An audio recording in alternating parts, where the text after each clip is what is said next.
Hola, hola, ¿cómo están? Bienvenidos a un nuevo partido. Andrés Agulla, hoy día de dar las gracias por estar juntos con esta comunidad. ¿Cómo te va? Hola Fer, ¿cómo te va? Un abrazo muy grande. ¿Cuánto nos ha dejado esta fecha de Champions? Ha dejado tanto título grande como para analizar. Después nos vamos a meter en los partidos, pero a ver, algunos títulos que se me van ocurriendo. El Arsenal hoy es el mejor equipo del mundo. El Bayern de Múnich compitió de forma impresionante. El Real Madrid tiene un problema de juego gigante. El Barcelona tiene mucho para replantearse. El Paris Saint-Germain es una máquina de meter goles. Podría seguir, porque cada partido nos fue dejando un titular gigante en esta fecha de Champions. Yo te iba a preguntar por dónde arrancar, porque la jornada te da, pero hasta podríamos hablar del Pafos, si querés. Exactamente. Hasta podríamos, bueno, no sé cuánto podríamos hablar del Pafos, podríamos contar un poco de su historia, si querés, pero el equipo chipriota hoy día marca la frontera de los equipos clasificados vía playoff. Nadie, creo, habría imaginado que este equipo estuviese a esta altura metido ahí, pero al final del día le gana al Villarreal, empata su último partido, en eso en 2 fechas, suma 4 puntos, es otra historia para ellos ya. Es otra historia. Yo creo que tenemos que arrancar por el Arsenal, Fer. A ver, y por qué, al menos yo creo que este año es distinto para el Arsenal. Lo que nada te asegura un título, y hemos visto muchas veces el año pasado el equipo del momento era el Liverpool, otro título en crisis Otro hoy. titular también, otro Otro titular. titular. El año pasado el equipo era el Liverpool, que volaba en la Premier League, que estaba muy bien en la Champions, que ganó esta fase inicial, la fase de liga de la Champions, y después se encuentra con el Paris Saint-Germain y al final de cuentas en un par de partidos te podés quedar, porque el fútbol es así, con las manos vacías. Pero yo sí creo que este Arsenal es distinto al Arsenal del cual caíamos con mucha razón año tras año en decir, al final de cuentas todo muy bien, pero a la hora de la verdad el Arsenal tiene que mostrar. Y es verdad, todavía no hemos llegado a ese La momento. hora de la verdad falta todavía, ojo, Claramente. ahí te quiero ver, y ahí lo Bueno, quiero ver al Arsenal también, en marzo, en abril, a donde lamentablemente también, porque fútbol al final del día y no son máquinas, ha perdido mucho futbolista que hoy día es fundamental para lo que vos estás ya argumentando. Me cuesta encontrar nada más que la interrogante esta que me deja marzo, abril, pero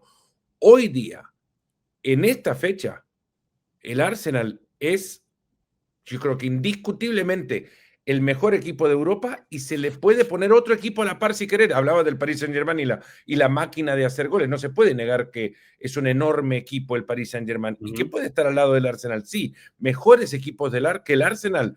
Yo los invito a que me comenten si existe alguno.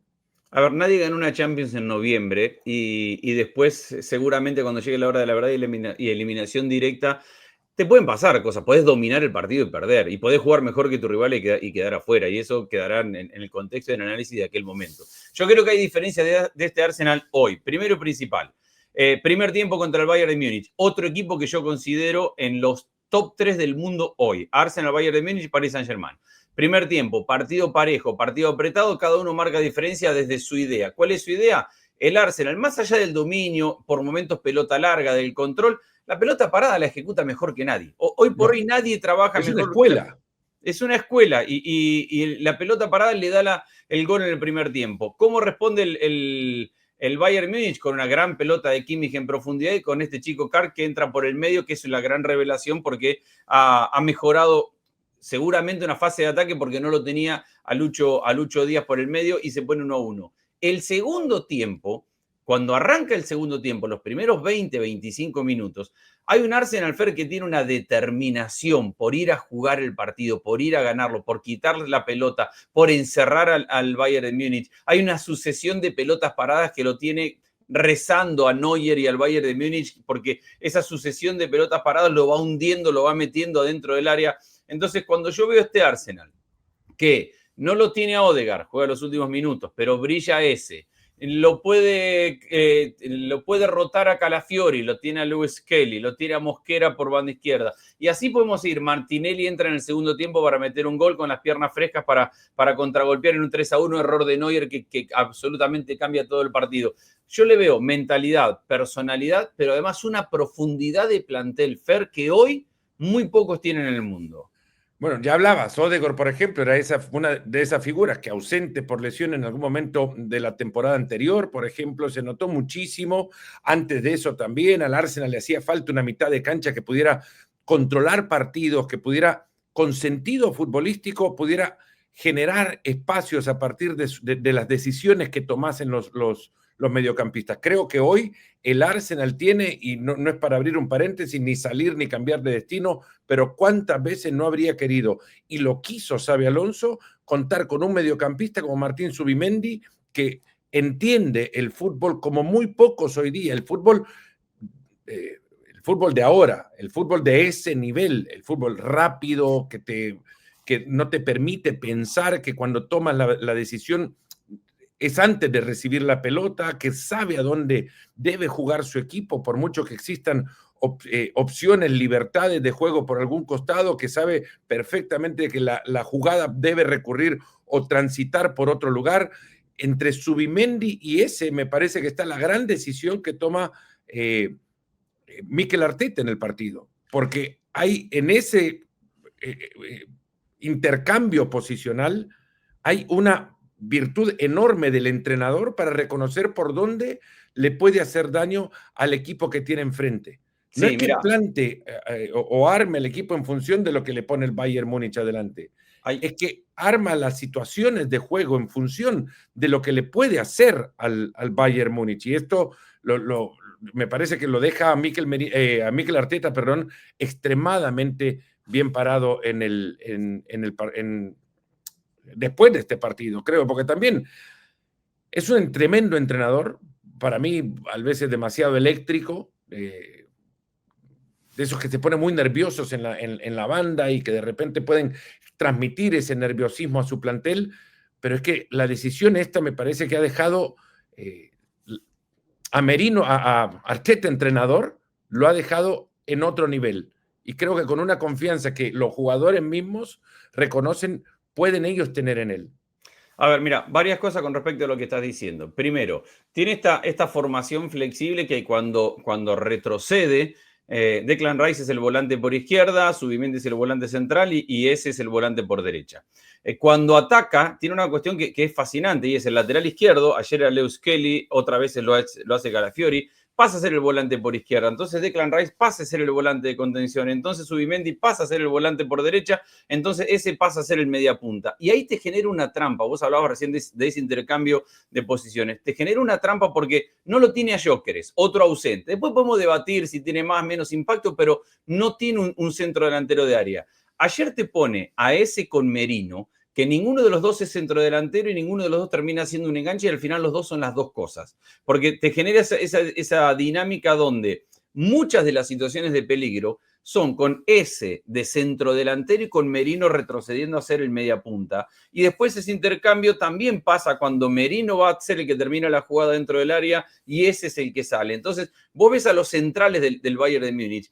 Y es muy difícil, no solamente que no tienen referencia, porque siempre hablamos de que cuando un equipo que no te juega con un 9 de área no te da referencia para marcar. No solo que no te da referencia, sino que te genera esto de que uno entra, otro sale. ¿A quién seguís? ¿Cuánto corres a Merino cuando sale?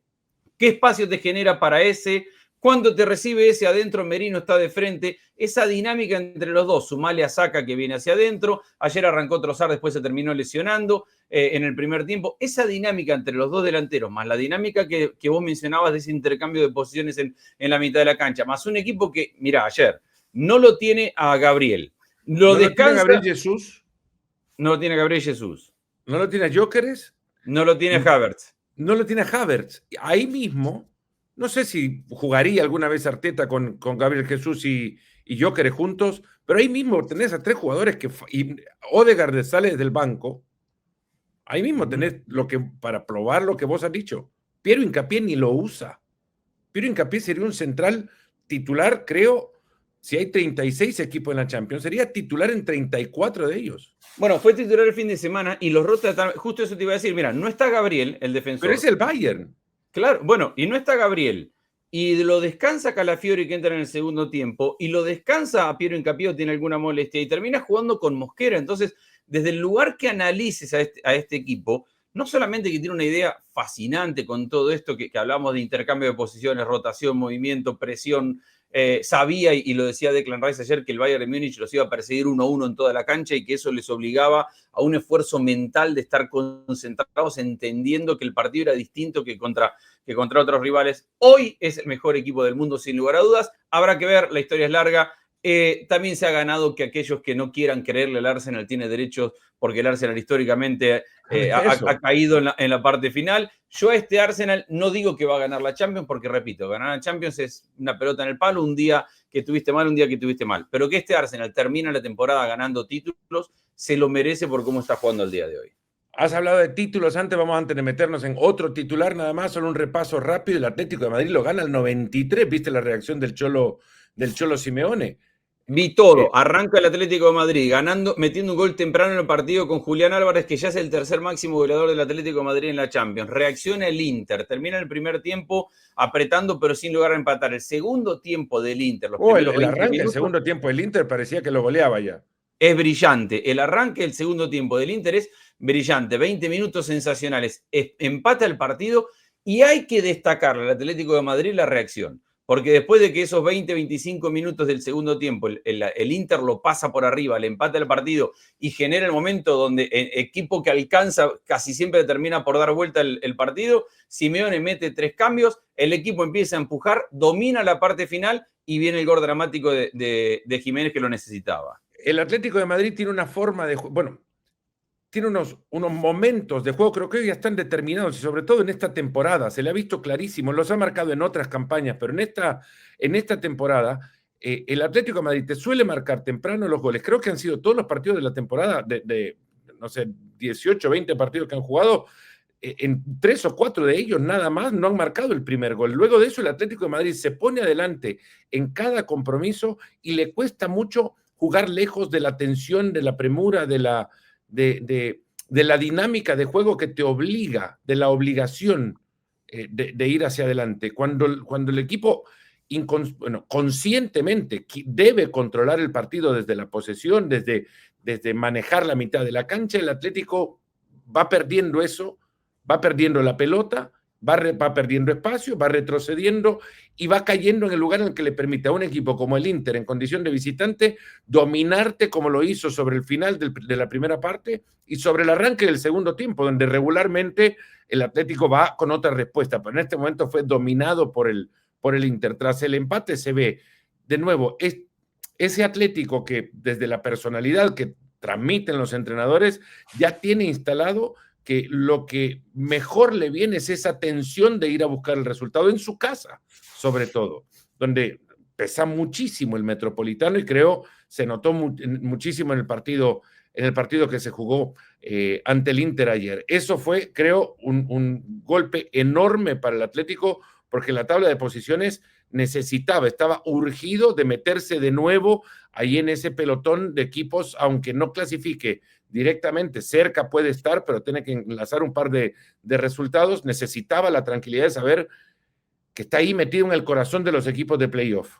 Sí, y jugaba contra un Inter que venía con puntaje perfecto y se queda con 12 puntos. Fracaso hasta el momento dificilísimo del Liverpool. Perder 4-1 en casa contra el PSV. No sé hasta qué punto, Fer, siempre decimos, no todas las incorporaciones a un equipo funcionan de un día para otro. Hay cuestiones humanas que siempre tenemos que analizar.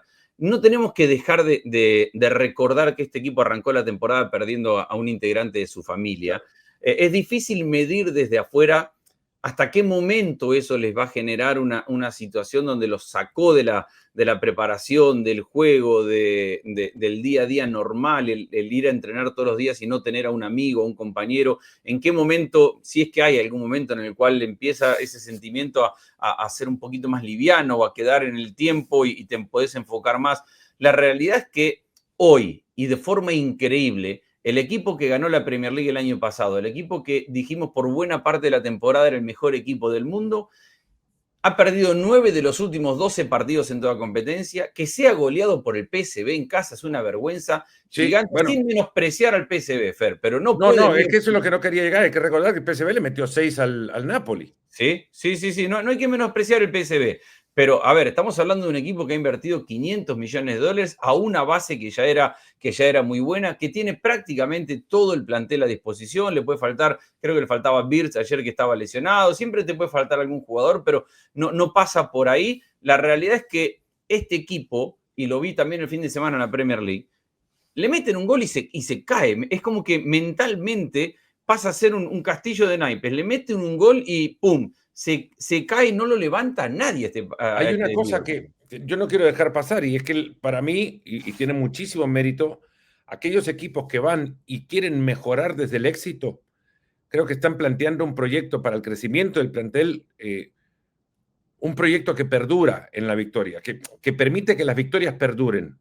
Hay muchísimos ejemplos de equipos que tardan mucho tiempo en rejuvenecer planteles que te han dado mucho, que te siguen dando resultados, pero que luego te vas casando con la nostalgia, el apego emocional que significan algunas figuras que te han dado cosas importantes, pero que ya van perdiendo su rendimiento y que marginalmente retroceden y te dan menos de lo de lo que antes te daban, pero no te desprendes de ellos. ¡Hala! Y eso sucede en el fútbol y es muy natural, es una condición también humana de los dirigentes que termina pesando y mucho en las decisiones que toman. Pero cuando cambias en el éxito y te vas despojando de futbolistas que de repente crees, te planteas en ese momento, te pueden dar menos marginalmente, el retorno marginal es menor con el paso del tiempo.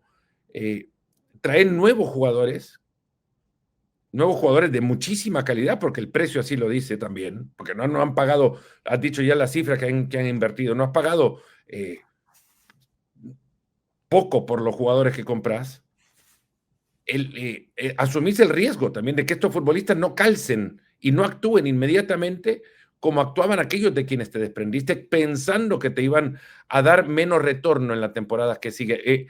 Lo de Lucho Díaz no ha jugado ahora por la suspensión, pero lo de Lucho Díaz en el Bayern Múnich me parece que es Vuela. ejemplo de que era un futbolista que todavía le valía muchísimo al Liverpool y por el cual tendrían que haber apostado mucho más para mantenerlo en el plantel, que era apostar mucho más por él, pagarle una cifra a la altura de los jugadores mejor pagados del Liverpool, cosa que no querían hacer en el Liverpool. Y ahí está, el resultado es que te rinde todavía, pero lo hace en otro equipo. Y la Hoy. llegada de futbolistas cuya presión o cuyo precio les aumenta la presión con la que deben actuar, porque todos están esperanzados que Alexander Isak, por lo que valió, lo que costó en el mercado, inmediatamente rinda. Y no ha rendido, no ejerce ningún peso específico en el fútbol del Liverpool. No por caerle encima a Isak, sino por la decisión de llevar a un futbolista tan alto costo. Pero el Ni Liverpool él, ya ni no pasaba Ekitike. por renovar quizá o las piezas o los lugares por donde pasaba el fútbol de Lucho Díaz, sino plantearse ya también si en realidad lo de Van Dijk ha quedado más para la historia que para el presente. Qué penal que regala. Qué penal que Y regala. son creo que tres o cuatro. Sí, pero es muy inocente, muy de jugador desconcentrado, muy de nivel muy bajo. Increíble pensar que el equipo que ganó la Premier League y por mucho tiempo fue el mejor del año pasado, hoy tiene a su técnico muy cuestionado. Y esa es la realidad. Más Pero allá de que hay que cuestionarlo, Slot. bueno, está cuestionado. Yo creería que no. Y te voy a decir por qué. Porque los ejemplos están que si aquellos que cuestionan técnicos tan rápido tuvieran la posibilidad de tomar la decisión, hoy no estaríamos viendo el Arsenal que estamos viendo porque Arteta lo hubieran echado hace 3 años porque no gana nada y entonces no estaríamos viendo este equipo. Y Klopp no sería lo que significa para la historia de Liverpool porque alguien diría ha ganado muy poco porque al final de cuentas ganó mucho más Guardiola con el Manchester City en esa época. Entonces, aquellos cuestionadores seguramente se podrían echarlo en este momento. La realidad es que podemos estar de acuerdo o no, yo no estoy de acuerdo. Me parece que es un técnico capaz que le dio de ganar que ganó el año pasado, en la temporada que era la más difícil porque era la primera tras la salida de Klopp. Y que hay que darle, me parece, por lo menos el beneficio de la duda del trabajo. Vamos metiéndonos, Andrés, si querés, en los siguientes partidos, que son los más pesados de Y todos. Real Madrid, Arrancamos con... hay que hablar del Real Madrid. Sí, no sé, tirás una moneda con qué querés arrancar, Barcelona o Real Madrid. De los dos hay muchas cosas para hablar. Metámonos, si querés, en el Barcelona. Dale. Hay tantas cosas para meterse en ese partido, tantas cosas. Bueno, como se metió, como lo dijo Sánchez, ¿no? Robert Sánchez. El arquero. Cucurella se metió en el bolsillo ya a Lamine Yamal, así lo dijo, lo tiene en el bolsillo. Es verdad. Qué Es verdad, dominio. a ver. ¿Cómo le cuesta a Lamine Yamal meterse con laterales de jerarquía? Sí, ¿No? sí, sí. Le cuesta. Hay fútbol, hay laterales top, pocos que le pueden aguantar, como le ha aguantado Cucurella a Lamine Yamal en el partido en Stamford Bridge. Primera vez que jugaba en Inglaterra, se notó y muchísimo que todo lo que le rodeaba le superaba. Era un partido en el que se podría, de nuevo, caer en un chico de 18 años para que lleve adelante al Barcelona. No, no creo que debe el Barcelona caer siempre en ese, encontrar siempre eso como su único recurso.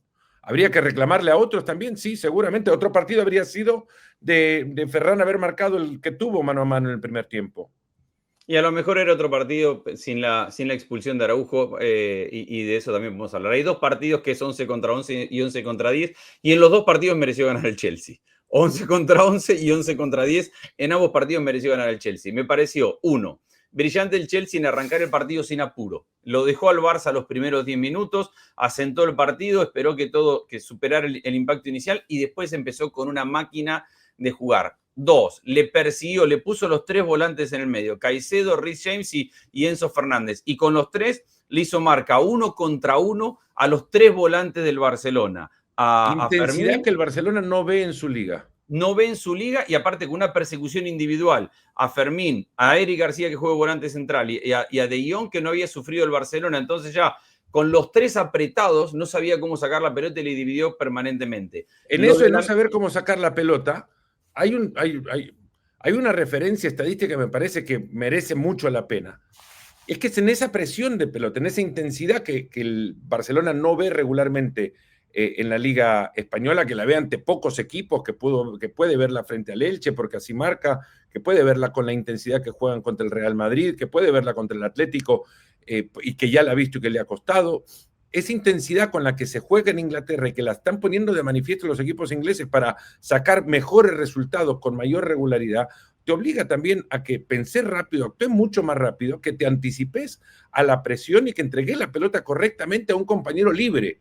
Cosa que a Lamine Yamal puntualmente, parece que estoy martillando sobre el mismo clavo, a Lamine Yamal le costó muchísimo. Perdió muchos balones, Andrés. Bueno, vale la pena martillar sobre el mismo clavo, porque al final de cuentas pasan dos cosas. Primero, Lamine Yamal es el mejor jugador desde lo individual en el mano a mano en la gambeta que tiene el Barcelona. No nos vamos a enfocar en que le falta Pedri, no nos vamos a enfocar en los que no están, porque también al Chelsea le ha faltado Cole Palmer y le faltan jugadores. Pero en lo individual, muchas veces hemos hablado que el Barcelona puede construir desde lo colectivo y generar buenas situaciones, pero cuando tiene que generar un desequilibrio en un mano a mano, el único jugador capaz de encarar y gambetear y ganar la mayor cantidad de veces, ese es Lamine Yamal.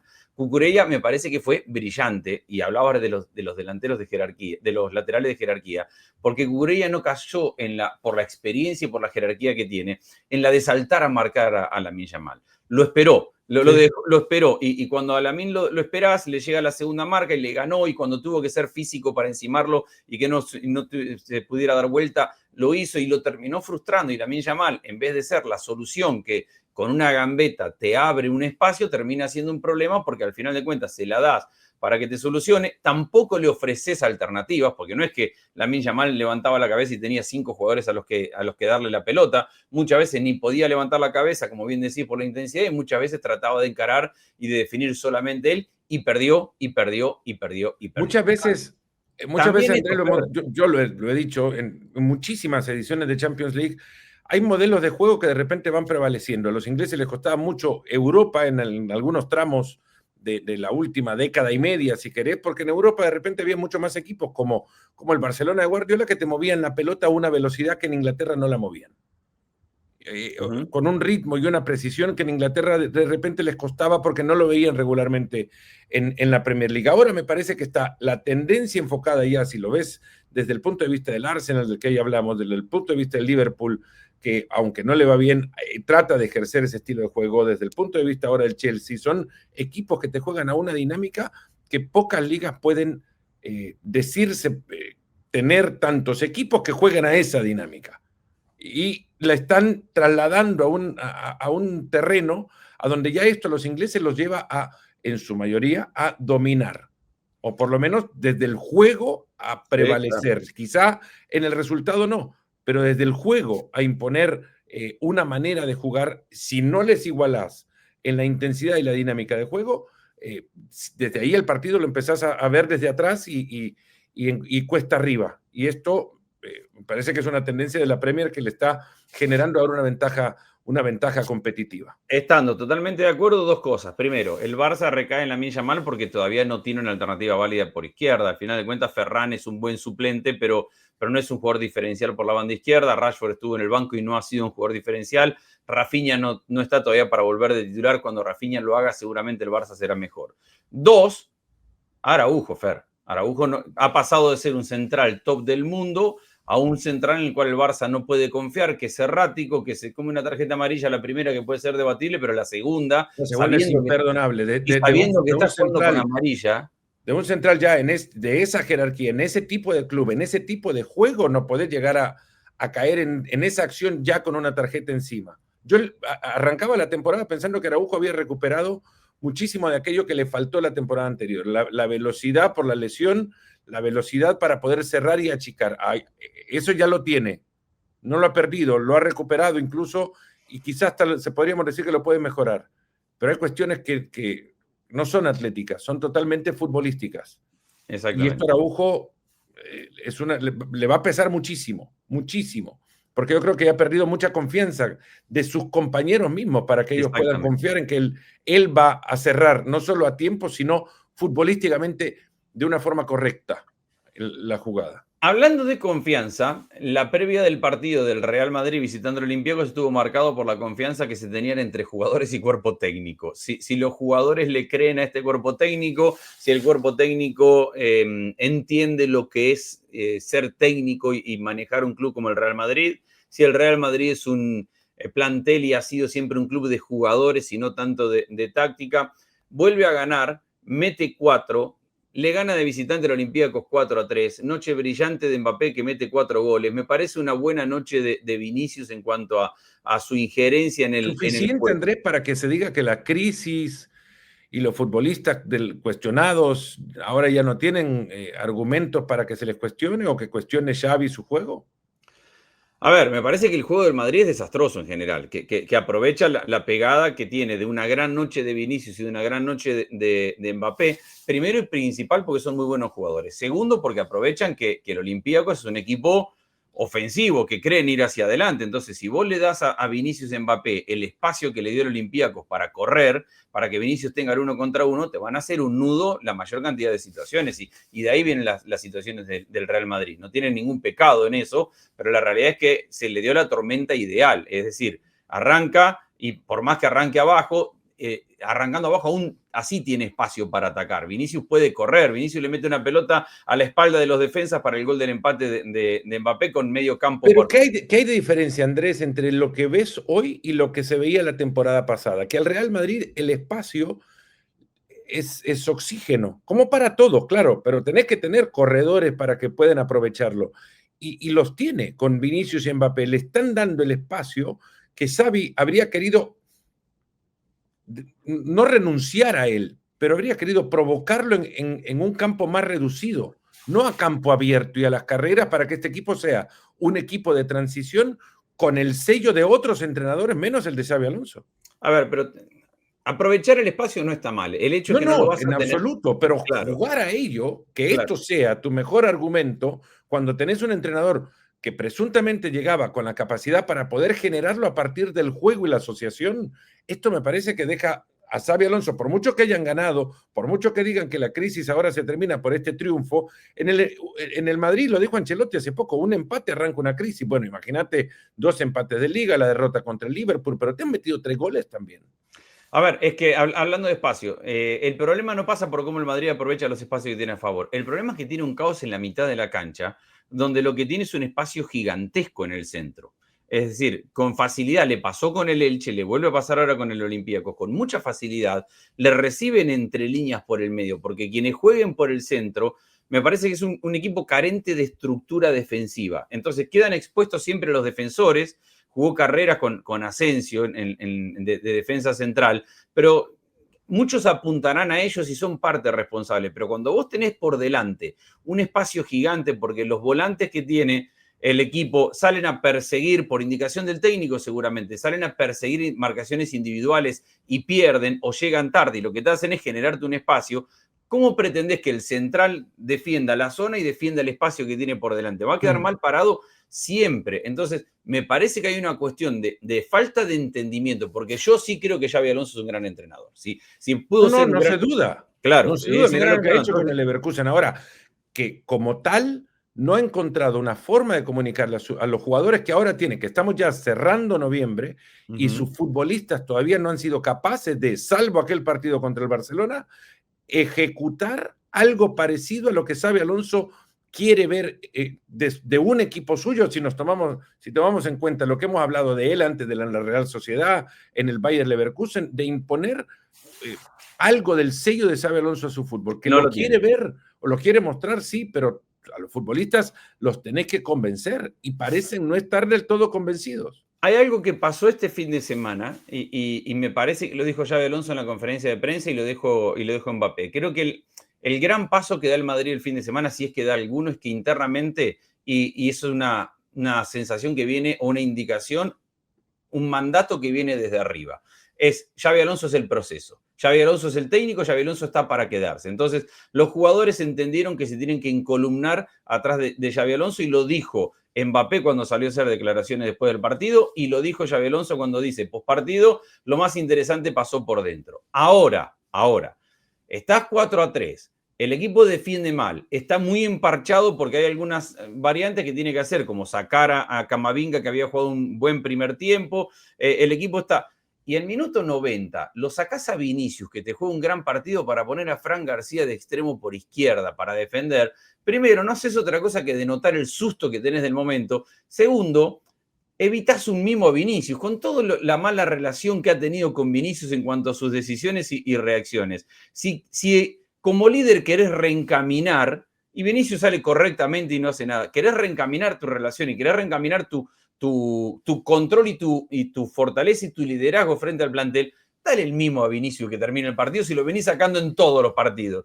Y encima le metés un lateral izquierdo a jugar de extremo que lo único que haces es decirle a los del Olympiacos, a los del Real Madrid, a toda la gente, al árbitro y a los que lo estábamos mirando, tengo un susto para terminar este partido que no doy más. Yo tengo susto de terminar este partido, te digo, Andrés, porque nos quedan muchas cosas, creo, de una jornada fantástica, pero lo tenemos que cerrar. Sí, porque ya tenemos que ir pensando en lo que se viene más adelante. Entonces hay que cerrar este partido, dar vuelta a la página, analizar la tabla de posiciones y empezar a ver lo que se nos viene más adelante en el partido. Yo creo que cerrés otra vez con el titular con el que comenzaste. ¿El Arsenal es qué? El Arsenal hoy es el mejor equipo del mundo. Pues el Arsenal es el líder de la fase de la Liga de la UEFA Champions League después de 5 fechas disputadas, marca perfecta, 15 puntos y creo que ya con eso, 15 puntos la frontera de clasificación para los octavos de final sin tener que pasar por el playoff. Me parece que el Arsenal ya tiene pie y medio ahí. Luego lo que querrá es terminar primero para garantizarse que cada eliminatoria la juega de local la vuelta. Y que quizás este es el año en el que el Arsenal se mete a la final y que quizás también es este el año a donde el Arsenal de repente se le cumple ser campeón de Europa. Bueno, arrancamos diciendo que espere más tranquilo, que todo se define el año que viene. Te mando un abrazo grande, Fer. Otro abrazo enorme, comunidad del partido, comenten, los vamos a estar leyendo. Saludos.